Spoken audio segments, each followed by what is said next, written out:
Good evening, all. And this is, in fact, our fourth webinar and the second special lecture. And the topic for the second special lecture is economic situation in India and beyond during and after the COVID-19 crisis. And the lecturer for today is Professor Mohalaya Chatterjee. Professor Mohalaya Chatterjee is a professor of urban and regional economics at the University of Calcutta. She has served as the director of Center for Urban Economic Studies. She was also the head of the Department of Economics at the University of Calcutta from 2012 to 2014.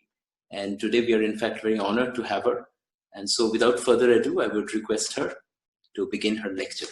And you can pose questions to her at the end of her lecture. Just remind me 2-3 minutes before the time ends, okay? Sure. So good evening, everybody, and thanks Tilottama Foundation for giving me this opportunity to talk about the Indian economy. At very first stage, let me tell you that this is not going to be a very analytical or something, because I will not be using data very much. Rather, I would like to spell out the conditions of Indian economy in the last few months or last few years, and what happened during this COVID crisis and what may happen in the future. Now, as everybody knows, that it is difficult to predict, because this is not a crisis for India only. This is a global crisis. And in the age of globalization, for the last 30 years, we are having globalization, global links everywhere. It is very difficult to predict just now that what would actually happen to Indian economy. But just to start with, just let me give you some typical points to show that Indian economy was not in a very good condition as far as the situation is concerned. The last one of the problems, economics is very much related to the political situation of the country, and given that for the last few years, people like us who work with data are in a difficult situation, because we are not getting data as we used to get. Most of the there is a change in the whole situation. The NSSO and the so-called CSO, all of them are merged together to form the National Statistics Organization. And given that, and the release of data is somehow politically determined. So it is a bit difficult for us, those who work with data, to talk about the economic situation as we used to talk 5 or 6 years before. But the last thing with the government level, what we got from the government, the budget was passed in February. The budget session was there, and the economic survey was published just before that. And we can take that economic survey as the government version of the economy. And of course, we have to take it with a bit of salt. Now, as you all know, that the Indian economy, the GDP growth slowed down. There is no doubt about it that the GDP growth slowed down for the last 2 or 3 years. And for the last few quarters, it has become alarmingly low. And after that, it started with demonetization. Which was a shock for the Indian economy, as an economist like Jad Raje said that it was just a tire puncture for a first moving vehicle. And after that, the GDP started to fall. The growth of GDP started to fall down, the growth rate. And as you all know, there was lots of debate about this, that the unemployment rate was the highest in the last 45 years. And also, just before the parliamentary election last year, there is a big hue and cry about the consumption rate going down. For the last 2 or 3 quarters, consumption rate was alarmingly low for all the income classes. On the income classes, and all these are thought to be the effect of 2 things. One is demonetization, and The second is the badly implemented GST. As we all know that whatever we say, whatever be our glittery scenarios and others, India shining and everything, Indian economy rests on the unorganized informal sector. About 45% of the Indian economy is borne by this unorganized informal sector, and the employment scenario is also badly dependent on informal sector. So with demonetization, this sector was very badly hurt because they did not use the plastic money or electronic transfer or anything. They were just dependent on cash transaction. So with demonetization and its effect for about 3 to 6 months, that is about 2 quarters, they were badly hurt and they were yet to recover from that shock. And also the badly implemented GST, because of that, again, small traders, small manufacturers, they have to wait for the reimbursement of the tax, of the good and services tax. Now again, given our scenario, most of them cannot wait so long. So what they did, they just constricted their production, they just constricted their service. They could do that about inventories and everything. They could do what they could can do with their own fund only. They did not depend on the reimbursement and other things. So there was a shock for these small manufacturers and small traders for a very badly implemented GST. The GST was one of the impacts of GST was thought to be about the bringing in the informal sector within the purview of the so-called organized sector. That if everybody has a GST registration and others, he or she will be automatically come into the organized sector or the organized economic setup. That did not happen. On the other hand, the small manufacturers, small traders, they just constricted their volume of trade or volume of production. So the economy was suffering from a demand deficit, and on the supply side, the so-called glittery private corporate sector was also in a bad shape. It was consequently, we had so many laws about constricting monopoly and others. Now they were consequentially changed, and the economy was almost going to a so-called oligopolistic setup in the corporate sector. You don't hear many names now, you hear 2 or 3 names. 2 or 3 names, and of course, there are again the political connivance and everything is working. I am not going into details into that. One of the best sectors of the Indian economy for the last 40 years was of course the banking sector, especially after the nationalization of banks in 1969. The banking sector has never failed Indian economy. Even what we have seen in the global meltdown of 2008, Indian banking sector was so firm that India was not that affected by the global meltdown, as was the East Asian economies and the Southeast Asian economies and others. But what we are seeing in the last 2 or 3 years, the banking sector and the other financial institutions are also in a bad shape. The banks are having very high NPA, and other financial institutions, maybe after the nationalization, this is for the first time we are seeing the collapse of private banks. Everybody knows about the Yes Bank and other things, and also financial institutions like ILFS, how they collapsed. And one may say that very sarcastically, what has happened that again, nationalized institutions like the State Bank of India and the Life Insurance Corporation, they were asked to bail out these private institutions, private or semi-private institutions. Now, most of the firms were over-leveraged, and so to say, the government has very little limited policy options. Why I'm saying that? That is because the fiscal deficit was about 3.8% of the economy, maybe one of the highest in the last 2 decades. The monetary policy transmission became very weak, again, especially after the demonetization thing.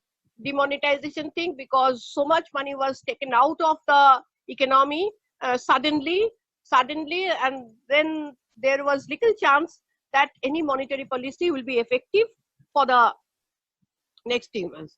And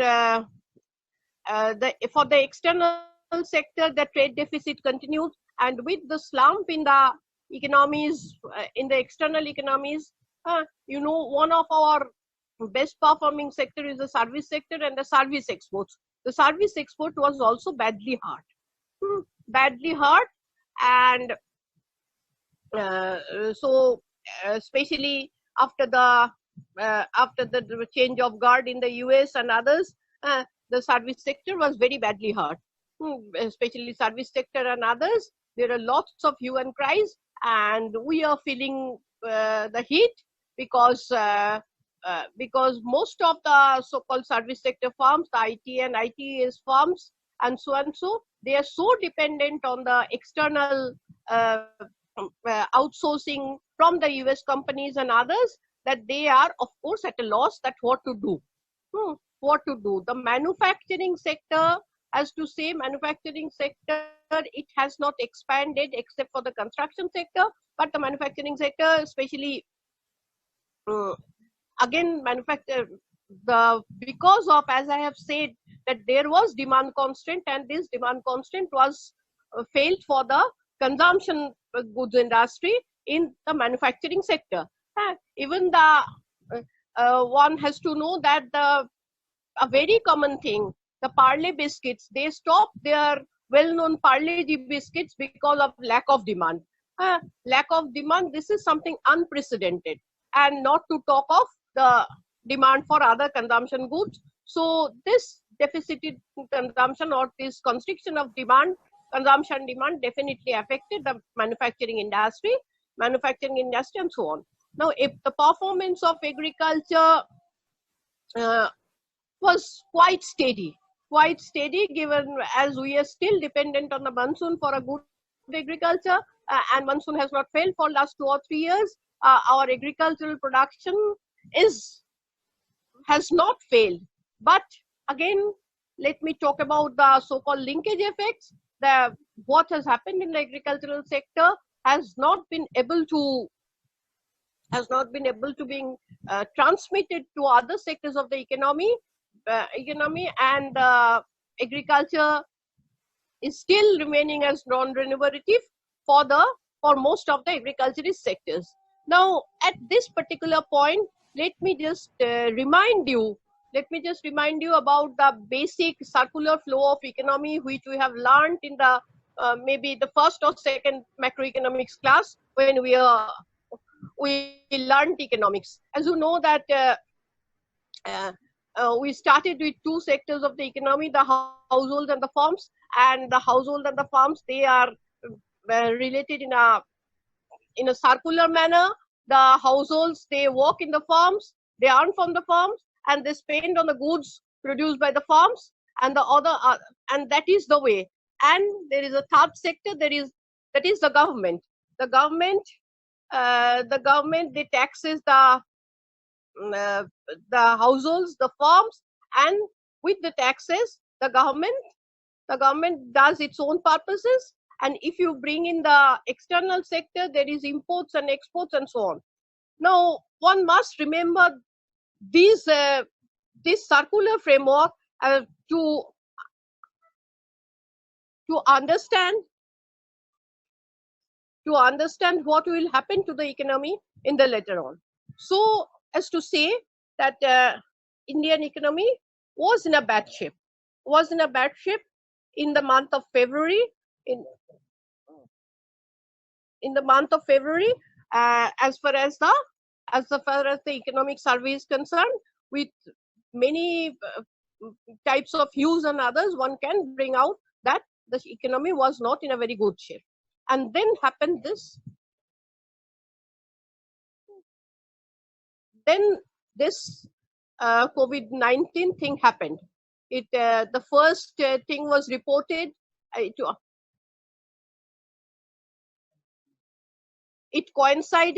almost coincided with the budget. The first COVID case was reported in 30th or 31st of January, 30th or 31st of January, and the budget was first on 1st of February. But we are not at all concerned about the COVID-19 phenomenon, which was then happening in China and also transmitting to Europe. Italy was the first hotspot.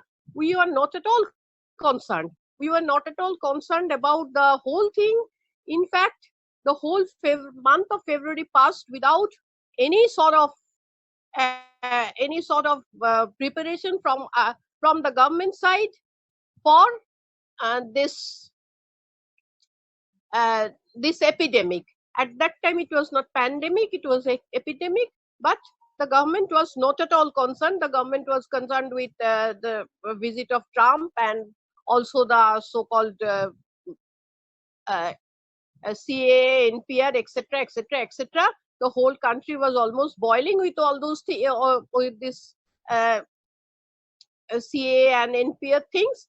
And suddenly, the first implications of COVID was the ban on travels. The ban on travels, both incoming and outgoing. Incoming and outgoing, we suddenly heard from our university that we will not get no objection certificates for visa. And we also heard, and we also got a notification from the UGC barring large gatherings. Barring large gatherings, we were yet to comprehend that what would happen. What would happen if this epidemic comes to the country in few days? And that actually happened. That starting from the last week of February, within 15 days, we were in a condition, we were in a situation that we have to start with firstly the educational institutions have to be closed down because of the close contact and other things. And then all on a sudden, we heard about the Janata curfew, and the day after Janata curfew, the lockdown started. So what happened? That the car of our economy was moving in a very, very, very, very slow speed. Suddenly a wall was put before it.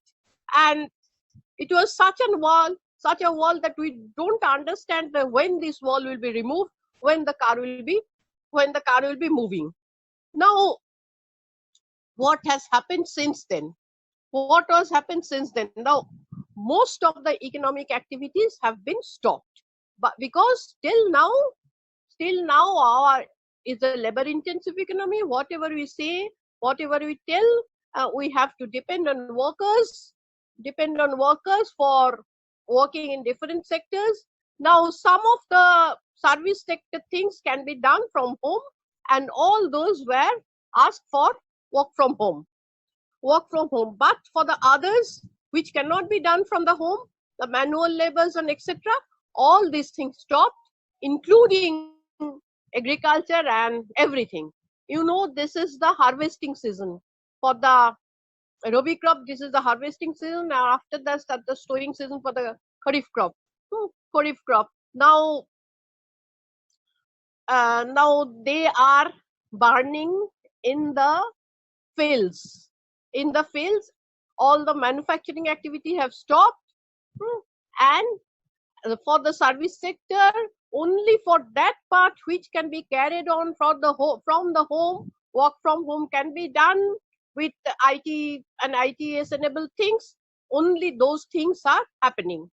Now, the biggest sector in the economy is the transport sector, and the transport sector has actually stopped. It had to stop.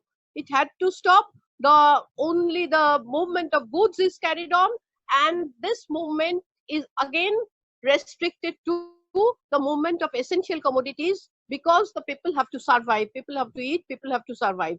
Now, with globalization, we have contacts with contacts with the whole world. I'm not going into that. Even in our country, given a big country, given our agricultural production system, given our manufacturing system and everything, we are in a big distribution system, in a large distribution system, which has almost stopped.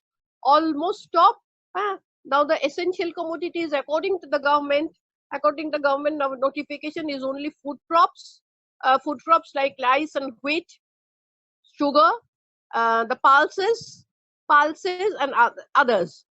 So there is a restriction on movements of every other consumer, every other commodity, even so-called high-end consumer commodities like specialized food commodities and others. They are also restricted for the time being.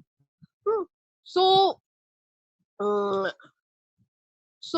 this transport sector is badly hit, and also the movement of the goods other than the essential commodities. Then given that it's not the transport sector again, as I was saying, that the Indian economy is basically an economy which is borne by the unorganized sector with informal labor conditions and others. And now this transport sector doesn't mean only the movement of the freight train or the movement of the so-called surface transport like trucks and others. It also needs the help of the so-called manual labor for loading, unloading, and everything.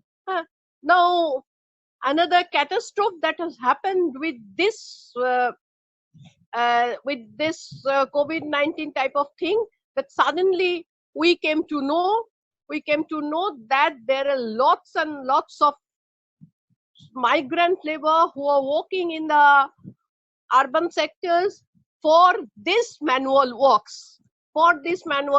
Now they all have lost their jobs, and as we have seen that we haven't done anything for their transportation, for their going back to their home, because they cannot work from home and they cannot stay in the urban sectors, especially because urban sector is a monetized economy, is basically a monetized economy. You cannot stay there if you don't have money in your hand. You have to pay for the rent, you have to pay for your daily food and everything. So and these daily wage earners do not have their daily work, they lose their wage, and they have no way out but just to start a procession towards their village or their home in their villages or in smaller towns. So for the time being, most of these people, unless they are taken care by the local governments and others, they have left for their homes in smaller towns or villages.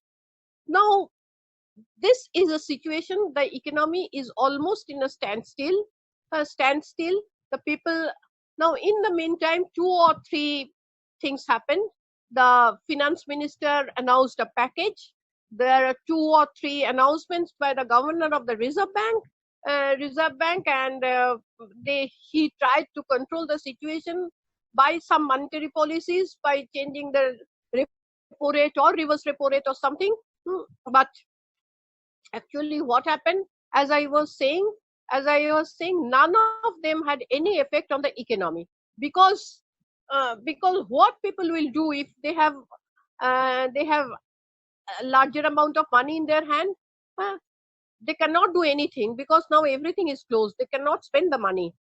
They just cannot spend the money. So there is hardly any chance of increase in demand with these effects. And as far as the finance minister's package is concerned, it is very difficult to transmit the effect of that package to the people for whom it was meant. That is the so-called daily wage earners, the migrant laborers, the informal sector, and so on. Because our transmission linkages are very, very, very weak, very, very weak. And if you bring in the conditions of the so-called imposed by the government for getting the doles and others, the government help, that brings you in another type of problem. Another type of problem, now there is a fund for the construction workers, and on day 2 or 3, our Santosh Gangwar, our Minister for Labour, he announced that the states can use that fund for the construction laborers, for giving them doles and others. Now, a study showed that about 70% of the construction workers will not be able to avail that fund because they don't have requisite papers. Requisite papers, because the construction workers are scattered, and the only connection with the organized sector of these construction workers is through the labor contractor, and the labor contractor hardly takes any chance to regularize them or bring them in the official channel, because if the labor contractor does that, he will be in trouble, because he has to take the responsibility of all the benefits and others, which he definitely doesn't want, because then he cannot hire or fire this construction labor as far as the demand is concerned. So there is very little effect of either the package announced by the finance minister or the 2 or 3 declarations by the governor of the Reserve Bank. Now, this is the situation now. And now, if we want to say that what would happen in the future,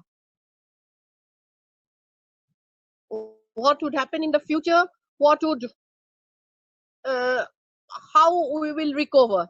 Now, of course, that is very, very, very difficult to predict sitting just now. Because this is not a crisis of our country only. This is a global crisis.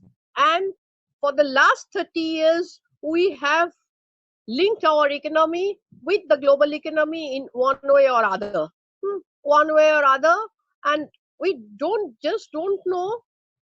Just talking of the external sector in the first place, we just don't know how the world economy will go, to specifically what would happen to the countries and others. Now, there are some predictions about the advantages India could have in the external sector. One is that given the Wuhan thing and others, I'm not going into the point that whether China invented the virus or this is an accidental result of something. Let the scientists discover that. But there is sense that there will be a shift of manufacturing industry from China to other parts of the world, and India can take that advantage. India can take that advantage. Already, Japan has given a big package to its industrialists to shift industries from China. Now, again, we just don't know whether the Japanese industrialists will shift them to India or not. That will depend on what they will get their comparative advantage about many things. And of course, given the situation, we are just not in a position to say whether India is in a situation, given India's infrastructure and other things, India is in a position to welcome all these industries to India, because India has its own problem.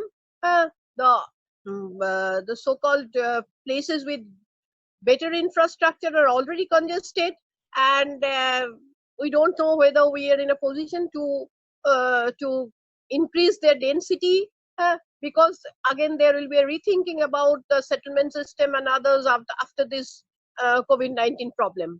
Then secondly,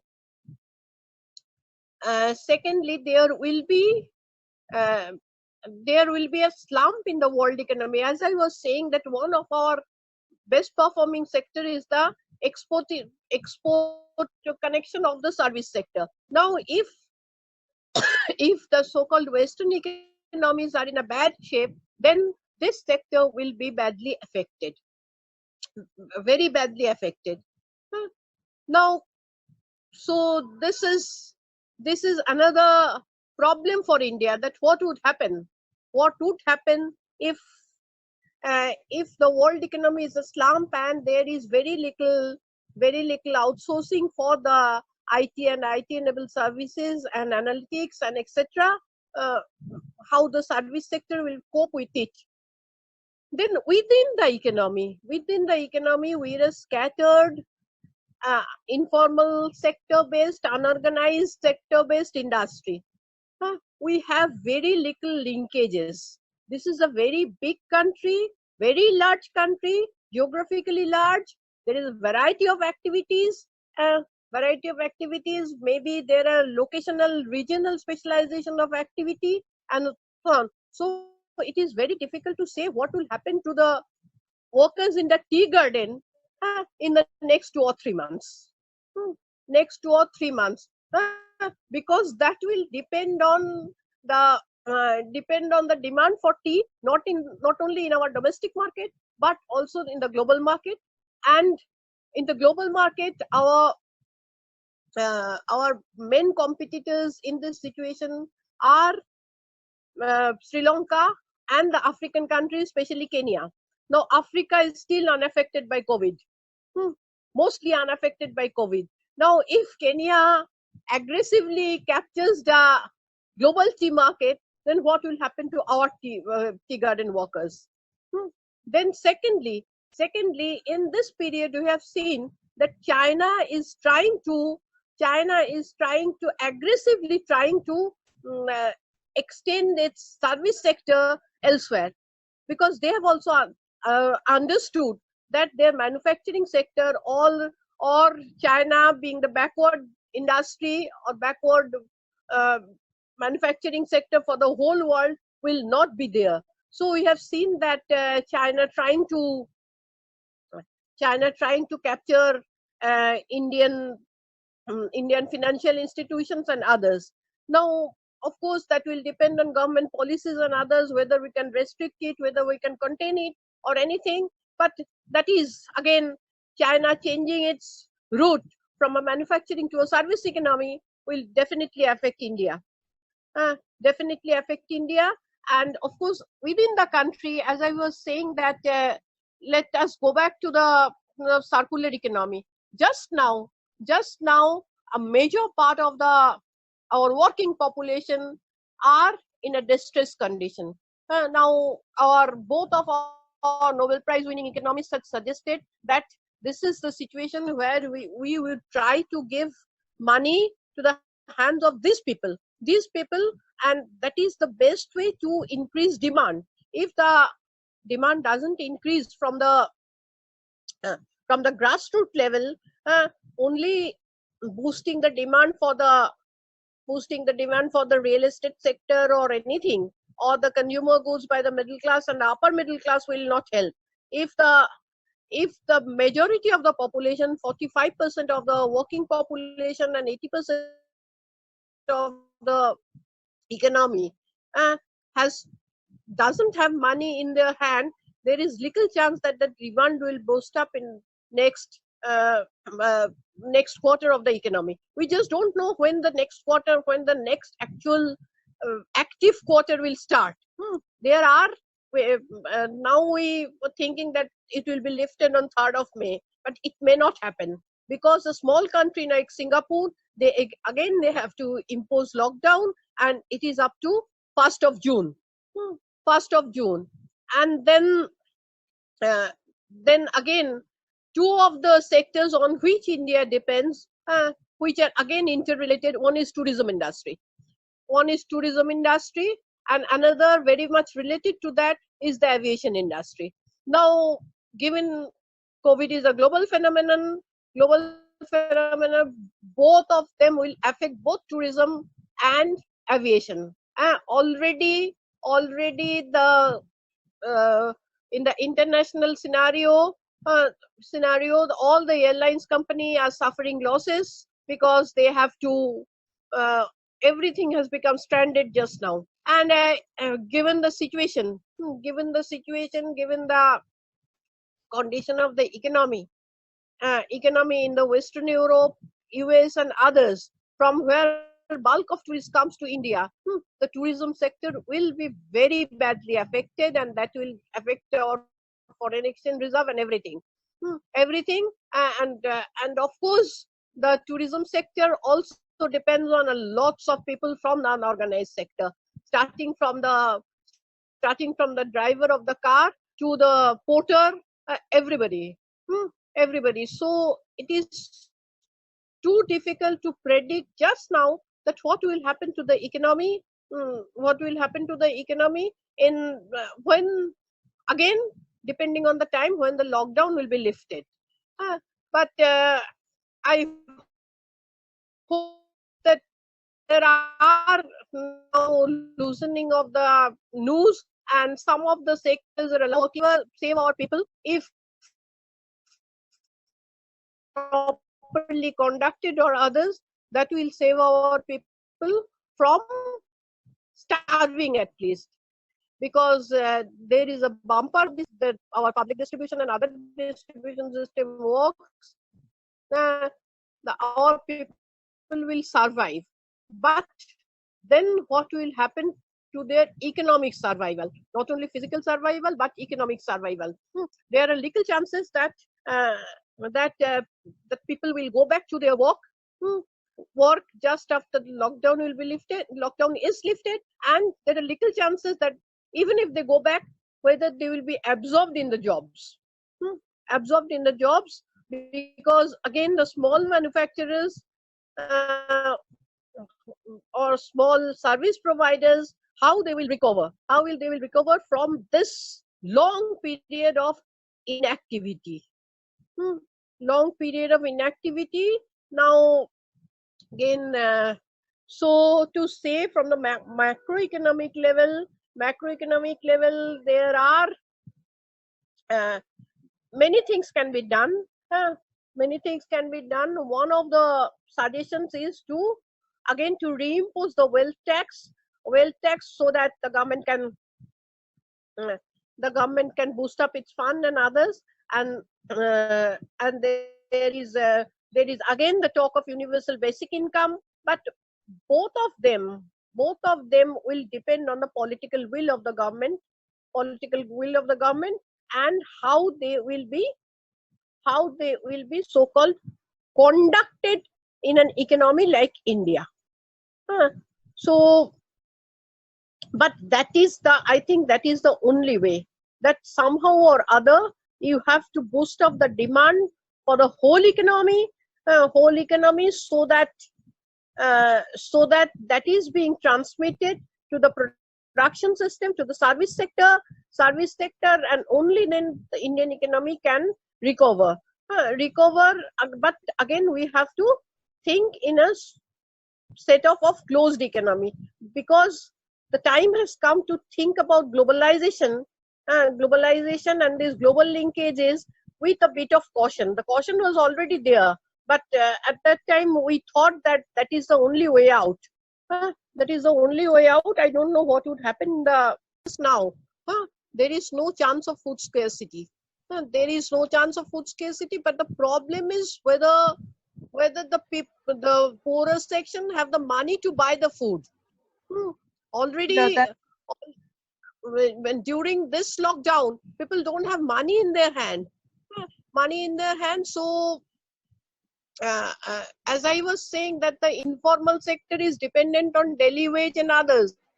Now, if they don't get back their job, where will they get the money to buy the food?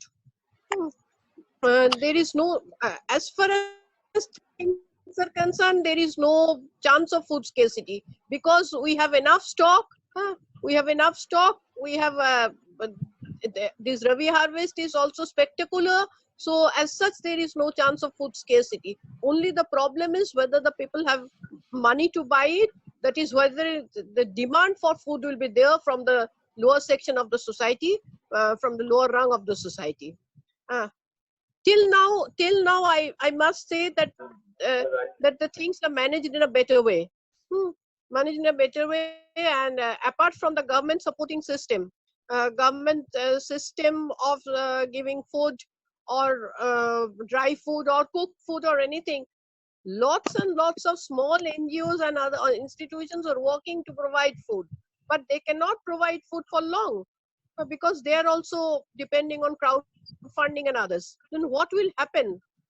What will happen when the lockdown is lifted? This institutions will no more be working, and if the poorer section of the society, they don't get back their jobs, they do not earn enough to buy food. That is more of my concern. Food scarcity is not the concern because we have enough stock. Thank We you, are not ma'am. in a situation of 1966. Yeah. Uh, Go ahead. Good evening, ma'am. Vinay Shankar here. Ma'am, I was just concerned about. Do you think that informal wage on an average will decline just after when economy will resume? Informal? Is there informal ways? Suppose the do you think informal wage, daily wage worker, those who are engaged in construction work? You see the wage rate or the number of wage earners? No, wage rate means absolute W. No, that will depend on the demand supply condition. I assume that there will be a construction of demand because now one of the advantage of construction sector is that there is a forced saving for the middle class and upper middle class for this lockdown. They have some saving, they have the sort of forced saving because now everything is locked, they have nowhere to spend. So whether that will be transmitted in a demand for real estate, that will determine the demand for construction labor in the construction sector, and that will determine their wage rate. Okay. Isn't it? Thank you. Demand for Exactly. labor is an indirect demand. Because just after lockdown, What will happen to the construction industry? Yeah, there will be an excess supply of labor because already all the laborer have deprived to their home, and it may happen that there may be excess supply of labor, especially in construction sector. Yes. Then it may happen. Yes. That's why I was speculating that due to excess supply, it may happen. I was also saying that it will depend on the demand supply condition. If the construction sector, the real estate sector does not work, then there will be excess supply of labor.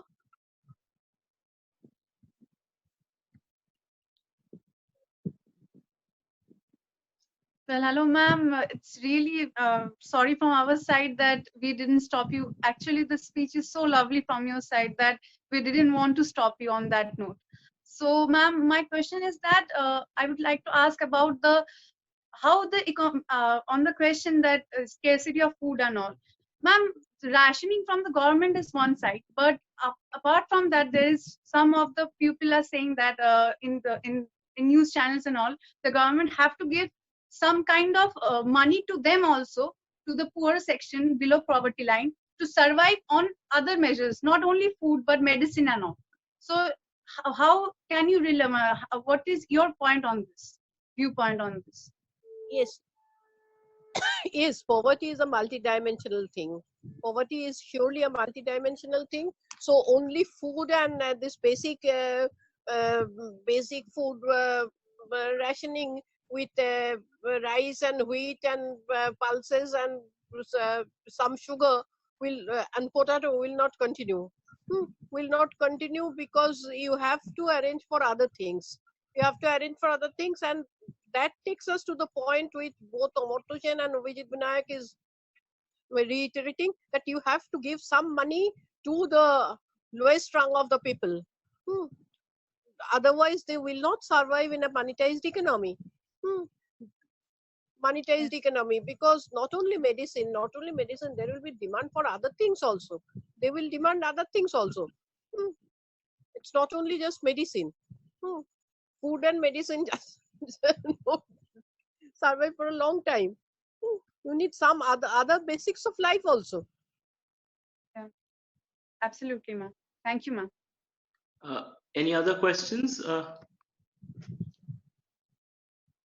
No, not from my side. No, I'm asking. Any other questions? Then I will put you on. You have a question? Hello. Yeah. Good evening, ma'am. Hello. Am I audible? Yes. Orna, Yes. you're audible. Okay, thank you. Good evening, ma'am. So I've been hearing your lecture. In fact, my whole family has been hearing your lecture, and I don't have any questions, but my father wants to ask you one question. So I'll just give the microphone over to my father. Thank you. Okay, thank you, ma'am, for this lecture. My specific question is, what would you suggest as key 3 or 4 measures to be undertaken immediately to endure the shock pushed in the economy, especially for the lockdown? What will be the immediate measures Yeah. for the economy as a whole? No. Definitely, the Indian economy have just got a severe shock for this lockdown. So, how they will just manage this shock? The global economy is in a shock. The IMF is predicting recession for the whole world, and which can be compared to only the 1930s recession. So it is difficult to say what will actually happen to India in just this point of time. This is a shock for the whole world. Whole world. Only a few countries of the world are immune from this disease, but they are also economically affected. Maybe some of the countries which are not affected by this COVID-19 till now, but they are economically affected because everything is globally linked. Now the immediate measures only can happen after the lockdown is over, not now. Just now you cannot do much.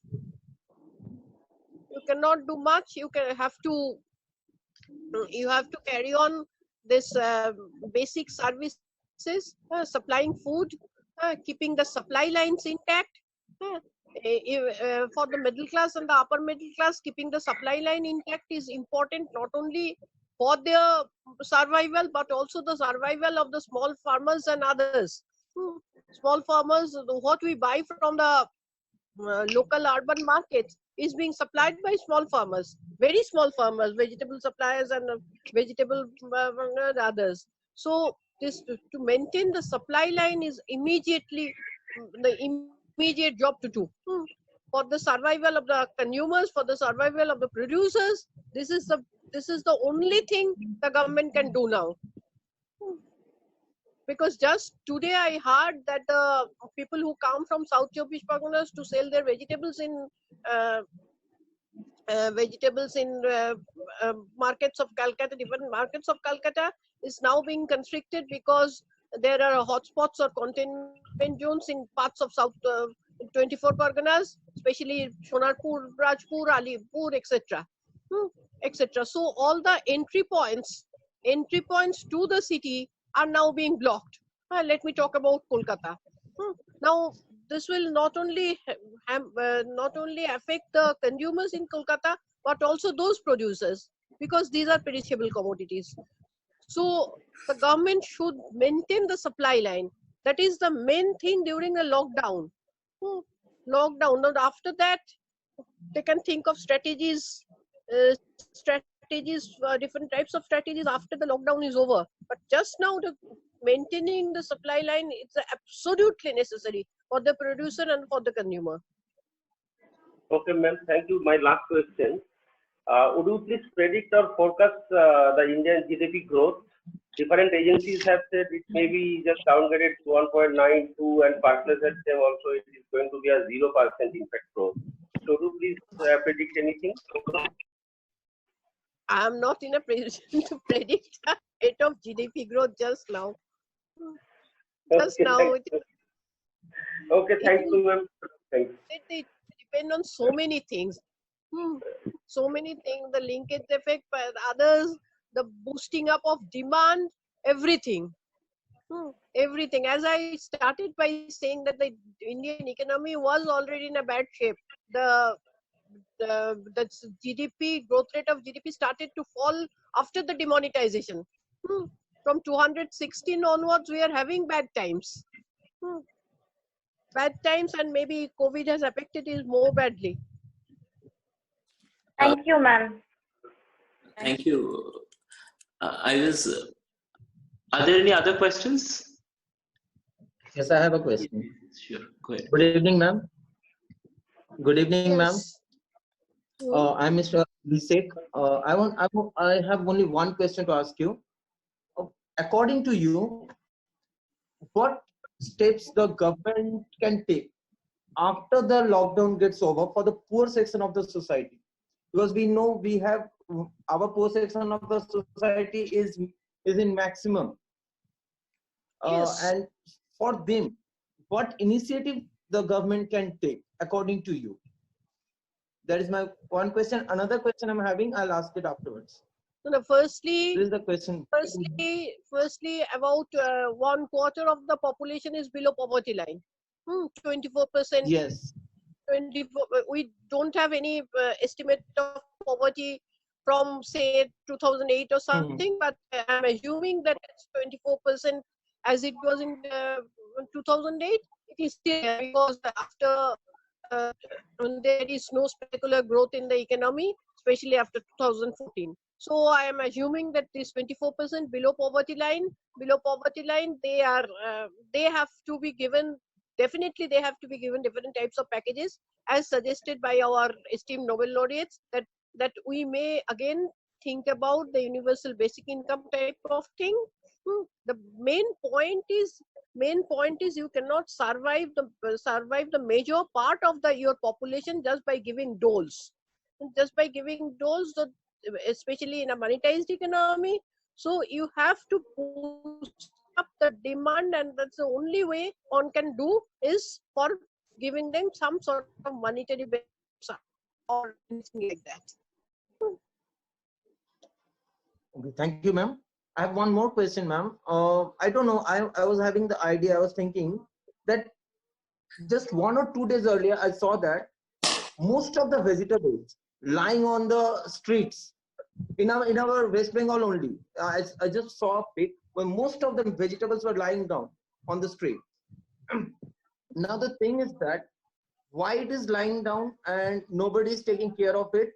Why not the government is taking the initiative to take it from the farmers and sell it? Or as we are having scarcity of food and vegetables and all, why not the government is taking the initiative to buy the vegetables and all foodstuffs from them and directly just give it to the consumers? Or no, I have already said that the main job of the government is to keep the supply line intact.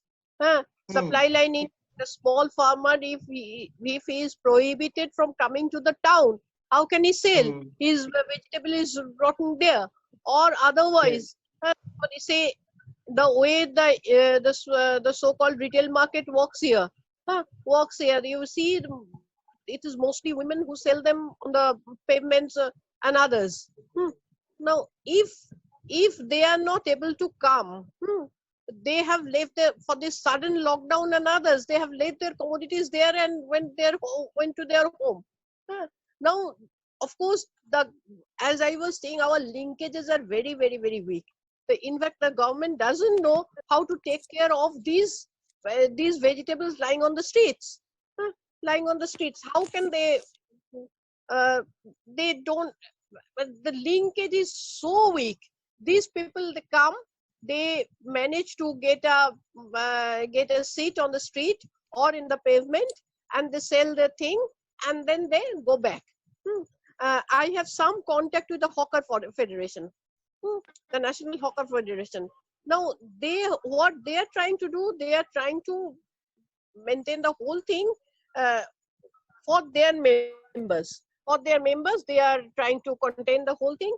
But again, there are questions of political will and political ethos, I must say, because with the passing of the Street Vendors Act, there was and there were provisions that that there will be survey of the street vendors, and everybody will be allotted an unique number, and the space, and that was the way it was thought, that they will be formalized in the sense that they will have their entity. But the Street Vendors Act was passed way back in 2012, but this is 2020. Still now, there is no such survey in West Bengal.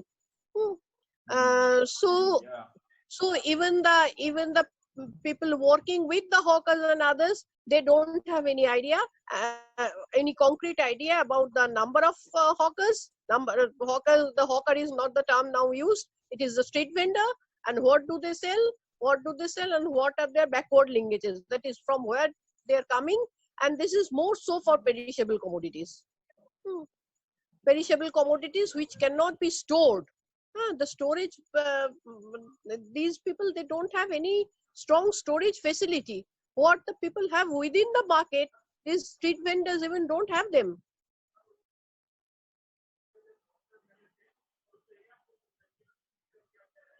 Thank you, ma'am. Thank you very much. Thank you.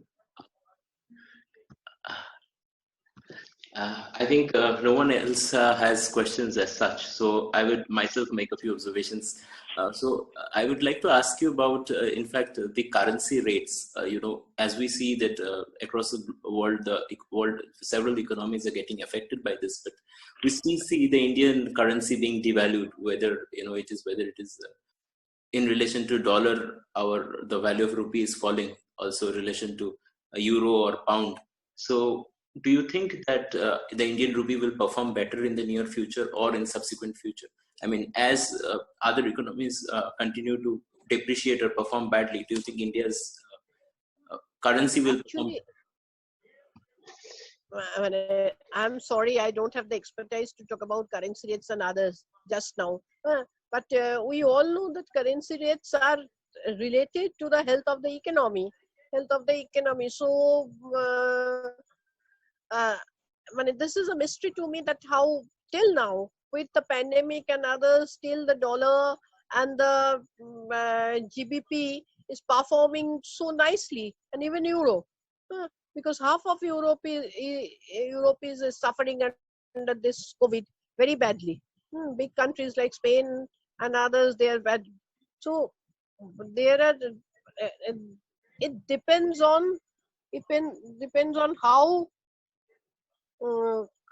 Indian economy gets back and stands back after the lockdown. So one can say that there are chances of recovery. There are great chances of recovery, but that will depend on how our so-called political masters will think about it. So another thing which I wanted to ask was, we see that there's an FDI. Today only Facebook has made a huge 5.9 billion FDI investment in fact, Reliance Jio. So as FDI comes in, do you think that the government will, in fact, this is also the taxation patterns as well. Do you think that the government will reconsider its corporate tax patterns and the way it taxes companies, and also regarding the domestic income taxes, also other commodity taxations? Because as we see that the Indian government refuses to even depreciate the value of oil in India. The oil taxes are so high, although the value of oil is falling all over the world. So because the government has to fund itself, the government has to spend a lot of money on this COVID crisis. How do you think the government will be able to make up its funding? No, as it is said everywhere that now we are having before Corona and after Corona type of thing. Now everything has to be we have to rethink. But I'm not very hopeful about how the government functions here. And how. As I was saying, that we are going to a so-called oligopoly type of thing in our industrial structure. You are hearing 2 or 3 names. So whether the government will take the risk of taxing them at a higher rate, or they will impose a surcharge on the majority of the people, that is their choice. I'm not in a position to say anything about this. I think, are there any further questions? Any further questions on the floor? If there are none, I can unmute everyone. So if you have any questions, you can go ahead or show me your hand. Are there any questions? I guess none. Okay. Okay. Okay. Okay, so I think I thank Professor Chatterjee for delivering this wonderful lecture, and also the very rich engagement that happened post the lecture. And due to the requirement of the Zoom thing, that we had to end the lecture in the middle, and so we have it in two parts basically. The first part was the lecture, and the second part basically the interaction part. So I thank you all. This was our fourth webinar and the second special lecture. And we are having other webinars on 24th and 25th. In fact, on 24th, we are having a special Bengali session on entertainment and performing arts in the time of lockdown, where our business manager Poulami Bhattacharya will be in conversation with video jockey Rai Chaudhuri. On 25th, Dr. Swati Rai Chaudhuri will be speaking on human rights in Southeast Asia. Thank you all, and good night. Thank you.